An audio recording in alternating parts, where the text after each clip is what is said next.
சிவாவின் சிரிக்க சிந்திக்க. அன்பு சொந்தங்களே, வாழ்க்கையில வெற்றிகரமான வாழ்வை விட மன நிறைவான வாழ்க்கை சிறந்தது. ஏனெனில் வெற்றி என்பது பிறரால் நிர்ணயிக்கப்படுகிறது நண்பர்களே. ஆனால் மன நிறைவு என்பது உங்களால் முடிவு செய்யப்படுகிறது நண்பர்களே.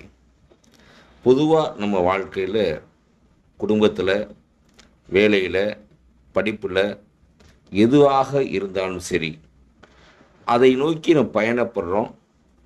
ஆனால் அது விளையாட்டாக இருந்தாலும் சரி, அந்த வெற்றிங்கிறது யாரோ மூணாவது ஒரு மனிதர் நிர்ணயிப்பார். Number 1, number 2 அப்படிங்கிறப்பார். அதை இந்த உலகம் ஏற்றுவது, அங்கீகரிக்கும் பொழுது நம்ம பாராட்டப்படுறோம். ஆனால் உன்னதமான வாழ்வுங்கிறது என்னென்னா, நம்ம செய்ய வேண்டிய வேலையை மனநிறைவாகும் பொழுது மகிழ்ச்சி ஏற்படுது. நன்றி, வணக்கம், வாழ்க வளமுடன்.